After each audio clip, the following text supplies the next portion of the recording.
गांव में कई सालों से बाढ़ की वजह से खेती बर्बाद हो गई थी। खेतों में ना तो धान उग पा रहा था और ना ही कोई दूसरी फसल। इसी कारण गांव के लोगों को काम की तलाश में दूसरे इलाकों की ओर जाना पड़ रहा था। राघव भी उन्हीं में से एक था। घर की हालत बहुत खराब थी। परिवार में छोटे छोटे बच्चे थे और खाने तक के लाले पड़े थे। इसलिए वो काम की तलाश में पैदल ही पास के नगर की ओर निकल पड़ा। चलते चलते वो सूरजपुर नगर पहुंच गया। नगर बड़ा था, पर वहां उसका ना तो कोई घर था और ना ही कोई जान पहचान। भूखा प्यासा वो बाजार में घूम रहा था, तभी उसकी नज़र रामनारायण सेठ पर पड़ी, जो कपड़ों का बहुत बड़ा व्यापारी था। राघव उनके पास जाकर हाथ जोड़कर बोला, सेठ जी, मैं राघव अपने गांव से काम की तलाश में यहाँ आया हूँ। हमारे गांव में बाढ़ ने सब कुछ बर्बाद कर दिया है। अगर मुझे आपके यहाँ काम मिल जाए तो मेरी बहुत बड़ी मदद होगी। रामनारायण सेठ ने दयालुता से उसे देखा और बोले, अरे बेटा, तुम्हारी हालत देखकर लगता है कि बहुत दुख झेल रहे हो। मेरे पास एक काम है, लेकिन वो आसान नहीं है। राघव बोला, सेठ जी, आप चिंता मत कीजिए। चाहे कितना भी कठिन काम हो, मैं ईमानदारी और मेहनत से ठीक करूंगा। है। सेठ ने तो कहा, तुम्हें मेरी दुकान में हर रोज सफाई करनी होगी, ग्राहकों को सामान दिखाना होगा और कपड़ों की गठरी उठानी होगी। बदले में महीने के अंत में 300 रुपए और रोज का खाना मिलेगा। राघव ने बिना सोचे समझे हामी भर दी। मैं ये काम कर लूंगा। बस मेरी एक विनती है कि अगर मुझे दुकान के पिछवाड़े बने कमरे में रहने की अनुमति मिल जाए तो बड़ी कृपा होगी, क्योंकि नगर में मेरा कोई ठिकाना नहीं। थोड़ी देर सोचकर सेठ बोले, ठीक है बेटा, तुम पिछवाड़े वाले कमरे में रह उस सकते दिन हो। से राघव वहां रहकर मेहनत से काम करने लगा। वो सुबह सबसे पहले आकर दुकान साफ करता और ग्राहकों को बड़ी ईमानदारी से सामान दिखाता और गठरी उठाने में तनिक भी आलस नहीं करता। धीरे धीरे रामनारायण सेठ को भी राघव का काम बहुत पसंद आने लगा। एक दिन उन्होंने कहा, राघव, तुम्हारी वजह से अब दुकान की बिक्री पहले से 2 गुनी हो गई है। इसलिए मैं आज से तुम्हारी तनख्वाह बढ़ाकर 600 रुपए कर रहा हूँ। राघव ने हाथ जोड़कर कहा। आपका बहुत बहुत धन्यवाद सेठ जी। कई साल ऐसे ही बीत गए।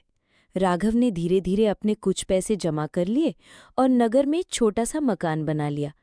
अब वो दुकान में काम करने के बाद शाम को अपने घर लौट जाता था। लेकिन एक समस्या बढ़ती जा रही थी। नगर में चोरियों की घटनाएं बहुत बढ़ गई थीं।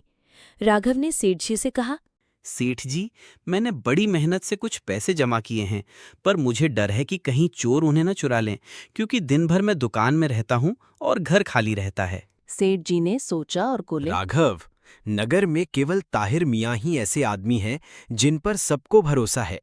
उनके घर में पहरेदार रहते हैं और वे कहते हैं कि कभी किसी का पैसा नहीं डूबता। तुम चाहो तो अपने पैसे उनके पास रख सकते हो। राघव ने उनकी बात मान ली और उसी दिन ताहिर मियाँ के पास गया। नमस्ते ताहिर मियाँ, मैं राघव हूँ। सेठ रामनारायण के यहाँ काम करता हूँ। मैंने 7200 रुपये बचाए हैं।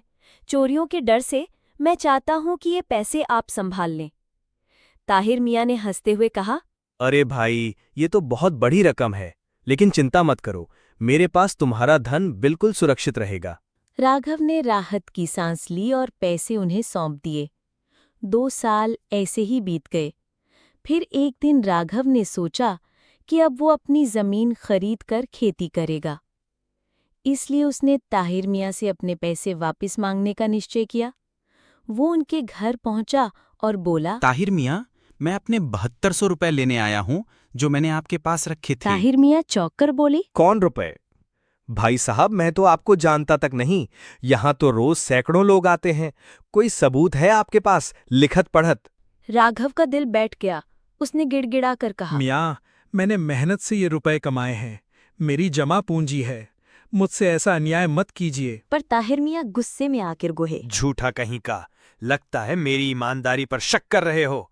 ए नौकरों, उनके आदमी इसे राघव बाहर को निकालो और सबक पूरी तरह सिखाओ। पीटकर भगा देते हैं। घायल राघव कई दिन तक दुकान पर नहीं आ पाता। ये देख रामनारायण सेठ खुद उसके घर पहुंचे। राघव भाई, क्या हुआ? तुम काम पर क्यों नहीं आए? आंखों में आंसू लिए राघव ने सारी बात बता दी।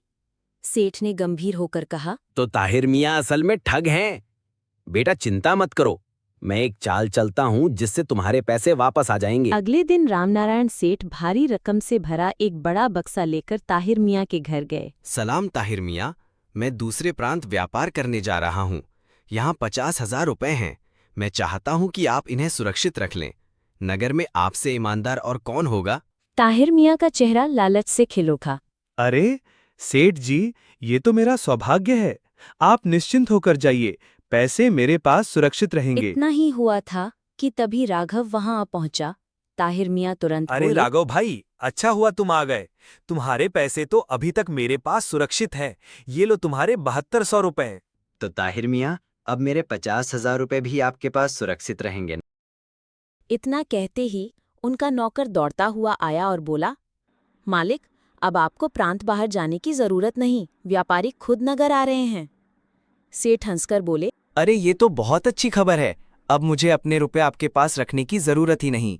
इतना कहकर वो अपना बक्सा लेकर चले गए। ताहिर मियाँ का मुंह खुला का खुला रह गया। धत तेरी की, ना सेठ के रुपए हाथ आए ना राघव के। आपने मेरी लाज रख ली, वरना मेरी पूरी मेहनत ताहिर मियाँ निगल जाते।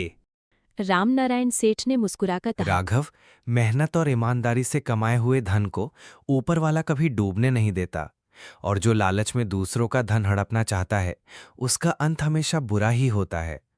अगर आपको ये वीडियो अच्छा लगा तो वीडियो को लाइक करें और चैनल को सब्सक्राइब करें और अपने दोस्तों के पास ज़्यादा से ज़्यादा शेयर करें।